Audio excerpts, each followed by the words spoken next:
भाई बेरोजगारी बढ़िया हिसाब किताब में चला रहा है, किसी की काम बढ़िया कर रोज है। बीजेपी की सरकार में तो सारी एमएसपी भी जा रही, हमारी टोटल फसल दाना का दाना। अच्छा, लेकिन चिरंजीव राव यहाँ से निकलने का दावेदार है कांग्रेस से चिरंजीव राव जी बिल्कुल निकल सकते। बीजेपी अच्छा काम कर रही है एम्प्लॉयज़ के लिए भी, और कम से कम 40-45 बच्चे हमारे गांव से 10 साल में लगे हैं। बिल्कुल राजनीति उद्देश्य था, सारे वामपंथी विचारधारा के थे, उसमें किसान आंदोलन में कोई कौन था वहाँ पे? कोई था ही नहीं किसान। तो मोदी के कर्म मोदी तो सर विकास का ये जो सरकार विकास करेगी उसके साथ चलेंगे। अब हम अपनी चुनावी यात्रा में आ पहुंचे हैं रेवाड़ी में। गांव है फिदेड़ी और यहां से दोनों कैंडिडेट यानी कि दो बड़े प्लेयर है कांग्रेस और बीजेपी, वो अपना टिकट डिक्लेयर कर चुके हैं। कांग्रेस की तरफ से जो मौजूदा विधायक हैं चिरंजीव राव वो हैं, और दूसरी तरफ से बगल की सीट से आ डटे हैं लक्ष्मण यादव।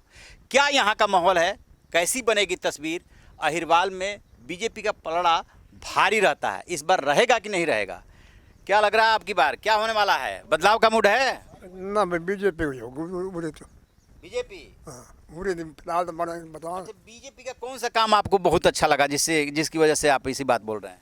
भाई काम हम तो राव इंद्रजीत के वोट जाते थे बस राव इंद्रजीत से मतलब है, बस, और बोलो काम से कोई नहीं। काम तो 14 कोई भी ना करे। काम बढ़िया कर रहा है। हाँ, काम आप क्या कहेंगे?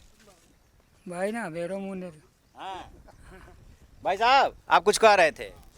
भाई बेरोजगारी बढ़िया हिसाब किताब में चला रहा है, किसी की काम बढ़िया कर रोज है। बिना वह खर्चा के लोग बाग नौकरी लग रहा से। बिना खर्ची पर्ची नौकरी लगी हाँ है? नौकरी लगी है, खूब नौकरी। कह रहे हैं लोग कि इसकी ब्रांडिंग ज़्यादा की गई है, लेकिन ऐसा हुआ नहीं है ज़्यादा। ना ना ये सब बकवास है, अच्छा, ये सब बकवास कर रहे हैं लोग। पैसे के खूब नौकरी हाँ। बगैर रिश्वत के खूब नौकरी लगी है, खूब एम्प्लॉयमेंट खूब हुई है बगैर। अच्छा, किसानों के एमएसपी वाले मुद्दे पे क्या कहेंगे? इतना बड़ा किसान आंदोलन हुआ था। किसान एमएसपी पहले हरियाणा को तो आज से पहले कभी कांग्रेस के राज में एमएसपी पे हमारी फसल बिकी ही नहीं है। अभी बीजेपी की सरकार में तो सारी एमएसपी भी जा रही, हमारी टोटल फसल दाना का दाना। अच्छा, और क्या आप क्या कहेंगे? बिल्कुल बीजेपी अच्छा काम कर रही है एम्प्लॉयज़ के लिए भी, और कम से कम 40-45 बच्चे हमारे गांव से 10 साल में लगे हैं। अच्छा जो ऐसे बच्चे लगे हैं जो बिल्कुल निर्धन बच्चे थे, कोई अप्रोच नहीं थी। अच्छा, और जमींदारों को भी अच्छी फसल के पैसे मिल रहे हैं। अभी 2,000 रुपये बाजरों के भी आ गए एक खाते में। अच्छा। बीजेपी अच्छा काम कर रही है, हम चाहते हैं देश के लिए बीजेपी अच्छा है। अच्छा, किसान आंदोलन पे क्या कहेंगे? जो किसान आंदोलन पे हमको हमें सब कुछ किसान की जो सहूलियत है वो हमें मिल रही है। हाँ। हमें कोई किसान से कोई तो मतलब नहीं। क्या आपका ये मानना है कि किसान आंदोलन के पीछे राजनीतिक उद्देश्य था? बिल्कुल राजनीति उद्देश्य था, सारे वामपंथी उस विचारधारा के थे, उसमें किसान आंदोलन में कोई कौन था वहाँ पे? कोई था ही नहीं किसान। तो सारे भारी लोग थे जो देश तोड़ने वाले, जो मीडिया है वो एनएसटी मीडिया, वो सारी उसी में थी, किसान उसमें कोई नहीं था। अच्छा, आप लोग वोट करेंगे हरियाणा सरकार के काम पे या मोदी सरकार के? मोदी के पे कर्म करें, मोदी के पे। मोदी आपको मोदी से मतलब है? केवल मोदी, कोई यहाँ मुख्यमंत्री बने उससे मतलब नहीं है? कोई नहीं है, मोदी चाहिए। अच्छा, आप क्या कहेंगे? बिल्कुल सहमत है जी आप जो बोल रहे हैं। हाँ, जो भी इन्होंने बोला भाई साहब ने जो भी, वो बिल्कुल उससे हम सहमत हैं। और इसमें एक ही मैं पहले ही बताया था, अभी फिर मैं दोबारा रिपीट कर रहा हूँ। अगर यहाँ के फिलहाल जो चुनाव हो रहे हैं, अगर डायरेक्ट में तो बीजेपी को पूरा लाभ है, और इनडायरेक्ट में कोई भी पार्टी तिकोना पार्टी में दूसरी पार्टी को फायदा मिल सकता है। अच्छा, आप ये कहना चाहते हैं कि कांग्रेस और बीजेपी ने तो अपना कैंडिडेट डिक्लेयर कर दिया, लेकिन और कौन कौन मैदान में आ रहे हैं उससे फर्क पड़ना है? उससे फर्क पड़ना है, क्योंकि जो बागी नेता हो जाते हैं वो, जैसे मान ले पार्टी के बीजेपी पार्टी खड़े उसका विरोध करेंगे, वही खड़े होंगे तो नुकसान है बीजेपी को। जैसे कि बीजेपी से कई दावेदार हैं और एक को दे दिया गया, तो जो बगावत करके जो आएगा उससे नुकसान है, बाकी और आप पार्टी से इनसे कोई नुकसान नहीं है। तो ये तो कांग्रेस के साथ भी होने वाला है। कहीं भी हो वो तो दोनों पार्टी के लगा दी हो तो। विधानसभा में कांग्रेस साथ कुछ नहीं होने वाला है, वो चिरंजीव राव वही दावेदार था, उसी को टिकट मिल रही अच्छा, है। यहाँ उस तरह की बात नहीं होने वाली है कांग्रेस में, बीजेपी में हो सकती है। बीजेपी में हो सकती क्योंकि बगल की सीट से लाए गए हैं, तो इस वजह से विरोध हो सकता है। बिल्कुल। क्या कहेंगे? मैं क्या कहूँ, ये बताता रहा सारा, मैं क्या बताऊँ, ये बता रहा सारा भाई मेरा। अच्छा, हाँ, क्या मूड है?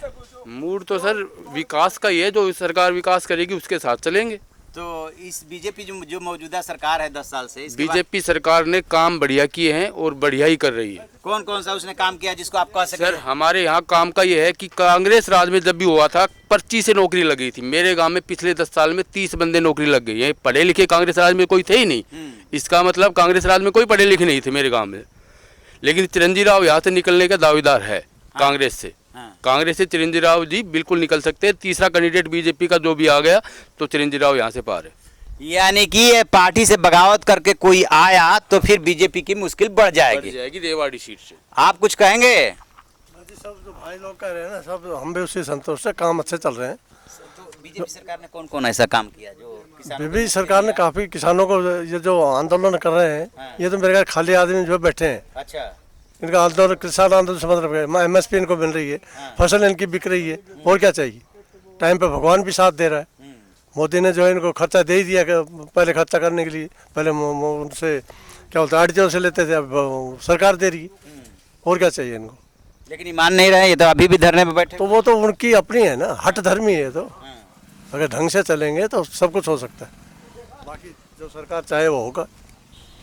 देखिए, तो कुल मिला जुला के ग्रामीणों का ये कहना है कि अब की बार का यहाँ का इक्वेशन इस बात पे डिपेंड करेगा कि जो बगल की सीट से लक्ष्मण यादव ला करके यहाँ पे बिठाए गए हैं, यहाँ से उनको टिकट दिया गया है, यदि बीजेपी से कोई बागी बन करके निर्दलीय चुनाव लड़ गया तब उनकी राह मुश्किल हो जाएगी। अदरवाइज तो इन लोगों का मानना है कि बीजेपी ने और इस सरकार ने युवाओं के रोजगार के लिए और किसानों को MSP यानी कि उनकी उपज की कीमत देने के लिए भरपूर कोशिश की है। आप क्या सोचते हैं? अपनी राय जरूर रखिएगा।